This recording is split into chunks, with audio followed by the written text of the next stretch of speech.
Ready? Action.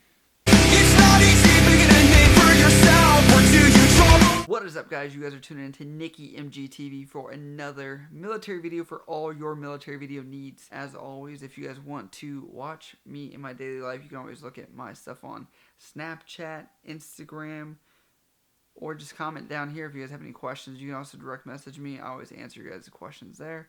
As always, and make sure you like and subscribe for future videos. Really appreciate it. The channel is blowing up, and we're almost at 3,500, so we're on the road to 10K. Love you guys. Thank you for subscribing. And make sure you guys are doing video snaps to me. I like seeing your guys' faces, not just these boring text. I'm getting a lot of misconceptions about the idea that you guys can switch services, such as which branch you're going to be in, going from Navy to Air Force, Army, and jumping around. Also, the idea that you can switch jobs within the Navy. And I kind of wanted to debunk that, and also manning and advancement stuff. So this is probably going to be a multitude of things. The first one is, can you switch branches when you're done with service of one? The thing about switching branches is there is a possibility that you can get out of service and join another branch, but each situation is different, okay? And that's what makes it so difficult to answer this question, and it's because usually once you're out of the service, it is much harder to come back into the service in another branch, or even the same branch for that matter. A lot of times I've heard people that were in the military between the 60s, 70s, and even early 80s that were jumping from one branch to the other, and there were no issues, but it also was a different time period. However, now the issue that you have is there's more to it than just leaving one branch and joining another branch. So a lot of you guys that are joining right now, you're realizing this process takes several months, even up to a year at sometimes. Or if you're waiting for that perfect job, you could wait even longer, or medical processing and getting all that paperwork together to go join a branch. So if you guys are going to get out of one branch, and you have to do all that work again to get out, by the way. You don't just leave the day that you're done. There's medical processing, there's paperwork, there's administrative stuff going on that you have to do when you leave. So not only do you have to do that when you want to leave the branch, but you have to do that to then join another branch. So jumping from one branch to another is very difficult, just in the footwork to go do it. The other thing is, when you join one branch, the customs, courtesies, and how we interact with each other and how we talk, and it's different. Everything is different. How you wear the uniform, these are all things that you guys need to consider if you guys are thinking, oh, maybe I'll do a couple years here and then maybe change service to this. That's not something you want to do, because you're doing more work when you could just have 20 years continuous service without any issues. There are programs which do offer the jump from blue to green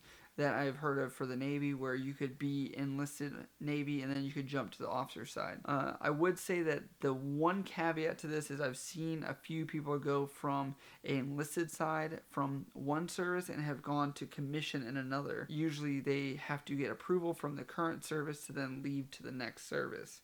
It's not as easy as jumping into the next service and walking to the recruiters and saying, hey, I was in the Navy, or I was in this service yesterday, can I join your service now? Not going to happen. The next caveat that I wanted to debunk was the idea of changing your guys' job when you join the service. I'm going to talk specifically about Navy, and that's because I'm Navy and I don't really know how it works in other branches, but this will help you guys out. So if you're joining the Navy and you want to switch jobs, it is much harder to do, and there's a much more reasons why you don't want to do it. First off, you should probably choose a job you want to go to begin with, and that's because you'll have a better time, better experience, you'll have some passion for it, you guys are going to be more knowledgeable the more time you work in that specific field. Now, the caveats and how it works within changing your job in the Navy is you're usually going to a job which is considered undermanned, and I want to tell you this is usually undermanned jobs are jobs that are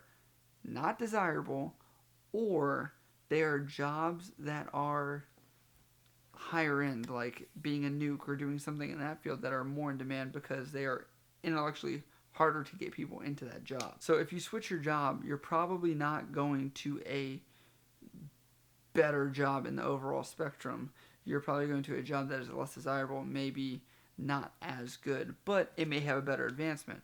So it depends what you're looking for. The downfall of switching your job is that you are expected to take advancement exams in the military. And if you come in as a Master at Arms, for example, and you come in as E1 and you go up to E5, and then you've taken advancement exams for Master at Arms, you had several years to study Master Arms material. It's kind of ingrained in your brain.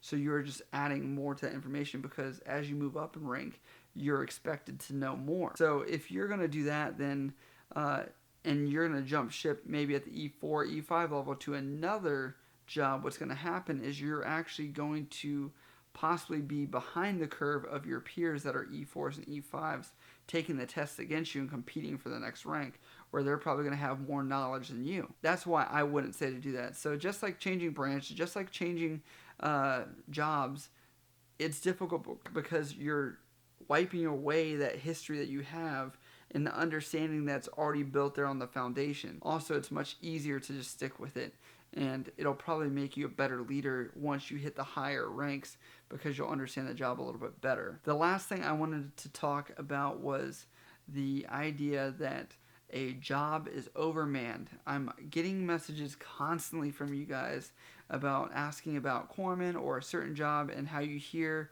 what are your possibilities because it is overmanned. Yes, there are certain jobs that are overmanned currently. These statistics are always changing, and that's because we are always recruiting. Depends on how many people are staying in. There's so many issues that go into saying if something is overmanned. One thing I wanted to say about this is that these statistics are always changing, and that you guys need to understand that just because it says it's overmanned doesn't mean that it's at 101%, so they're not going to open up any more jobs. The Navy tries to understand with its manning how many people are going to get out of the service that are in that job and how many people they have to recruit. And there's so many variables to this because people last minute decide to stay in, people decide last minute to get out, people ask to get out early, people get in trouble and get kicked out. So these are all magnitudes of they can't even tell you exactly right now what is happening because situations are always changing. That's the issue is manpower. Just because someone says it's overmanned doesn't mean that you're not going to have a possibility to get that job or be able to rank up. There is still a possibility to move up amongst the ranks. It's not like you're stuck at the bottom the entire time. Realize that, for example, the corpsman rate is the biggest rate in the Navy. And so if we're overmanned, yes, there are less slots, but there may be more slots for corpsmen than there could be for example, mass communication specialists.